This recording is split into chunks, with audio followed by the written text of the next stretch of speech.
Kasi, disclaimer lang muna, I've been sick these past few days, kaya I'm sorry if my voice is a little questionable. Pero yeah, let me start.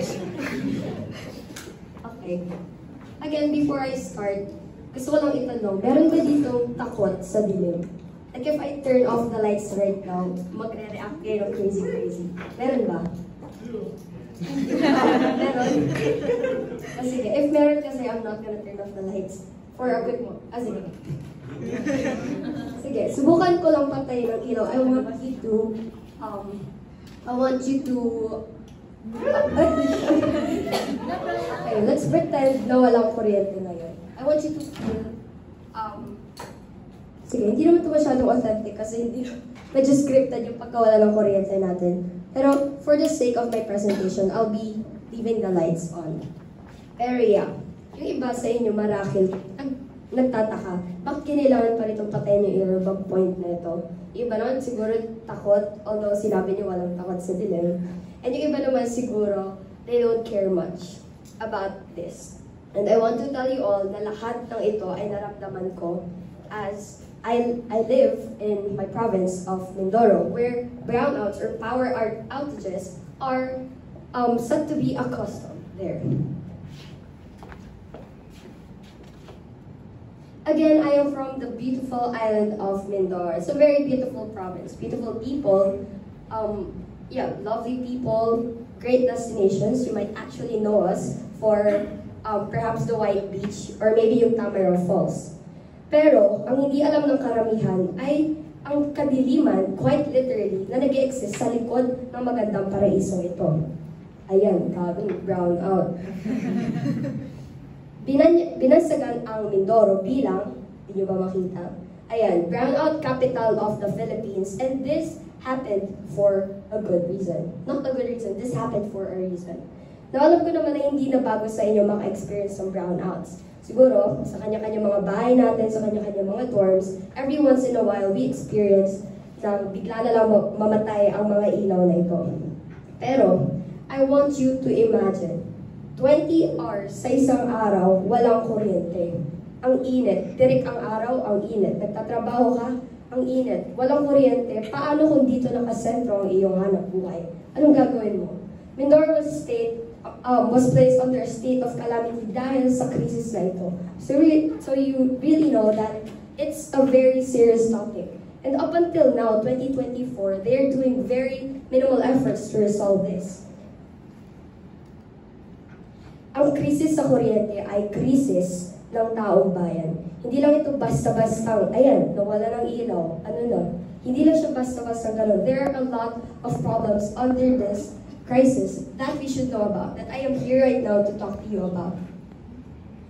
Ayon sa isang panayam kay Governor ng Occidental Mindoro, na si Governor Tayag, ayon sa kanya, isa sa mga rason kung bakit nagkaganap itong mga kawalan ng kuryente na ito ay una, dahil sa limiting of fuel provision by suppliers. Itong mga supplier na ito, kapag hindi sila nakakakolekta ng mga subsidiya nila, papatay na agad ng mga yan ang ilaw, papatay nila ang kuryente. E paano naman yung taong bayan, nagbabayad para sa serbisyo, pero walang nakukuha? Kasi yun yung punto nila eh, kaya sila naglilimit kasi wala raw yung budget. Pero this has been proven na there really is, there is a set budget for this, and yun yung tinatanggihan nilang i-address. Another one, okay, I'd like to give you a context muna. This was from the 2022 elections, kung saan nangampanya si ngayong President Ferdinand Marcos Jr. sa Occidental Mindoro. At una niyang in-address na we need to fix this big problem. This is a big problem, sabi niya. And I think it's also worth noting na nanalo siya for Occidental Mindoro. Like, he casted more than 50% of the votes. And up until now, wala nangyayari. So this leads us to the second reason. Lack of initiative ng ating administrasyon para resolve ang problemang ito. Ngayon, alam naman natin to. Malaki ang papel ng korupsyon sa krisis ng kuryente. At malaki ang papel ng korupsyon sa lahat ng aspeto ng lipunan.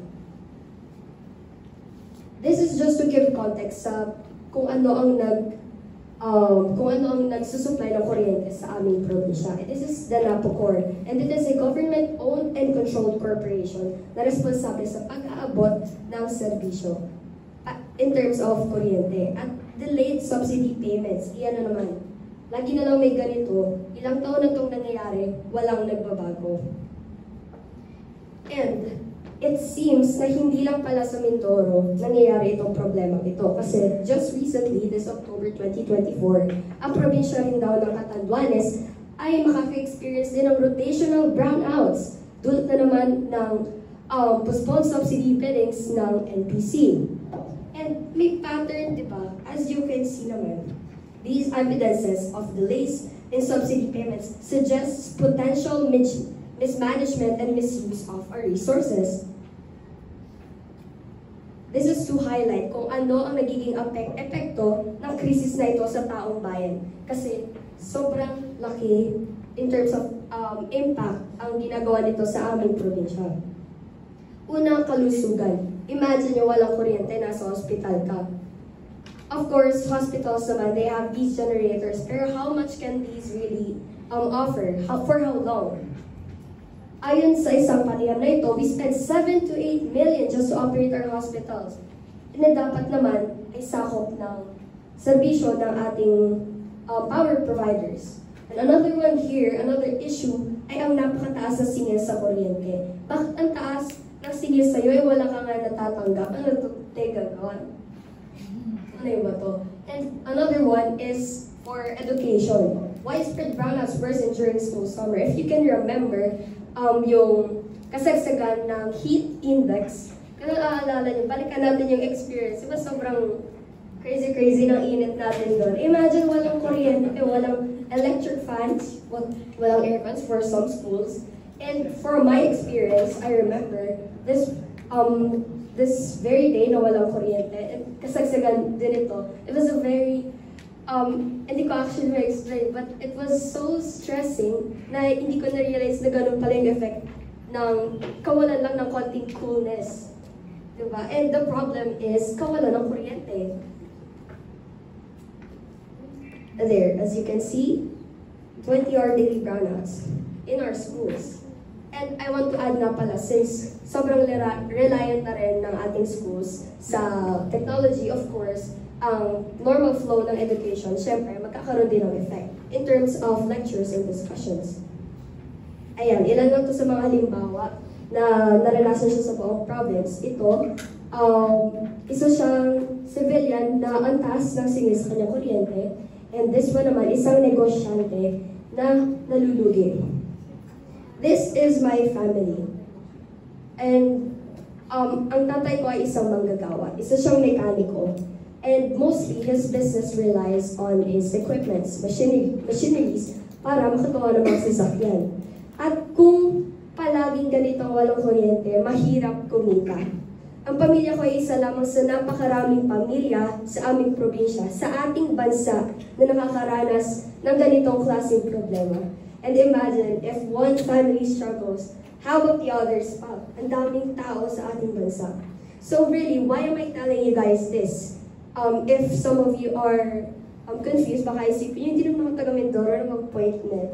Well, this is something that's very important that I think you should know. Again, ang krisis sa kuryente ay krisis ng taong bayan. Krisis natin itong lahat. This is not a problem that's just exclusive in Mindoro just because we experience the most power interruptions. Pero, I want to highlight na what I want you to understand is how powerful we can know. I want you guys to understand ang real and immediate impact ng leadership at ng ating administrasyon sa ating buhay. Kasi sila ang pinakang may upper hand to control these things that we experience, these things that we struggle for. Sila ang pinakang responsable. Kaya this advocacy on active and informed political involvement, it will always be important. Our collective efforts have power. I want you guys to understand na sobrang makapangyarihan natin sa pagde-decide ng future natin. Kasi, this 2025, magkakaroon ulit ng elections. Let's not tire of, let's not tire of promoting political and social awareness. Kasi alone, ako man mag-isa, hindi ko ito magagawa. Wala akong magagawa if I'm in here alone. Pero, with our collective efforts for the whole country and not just in our province, may magagawa tayo in the long run. Kaya,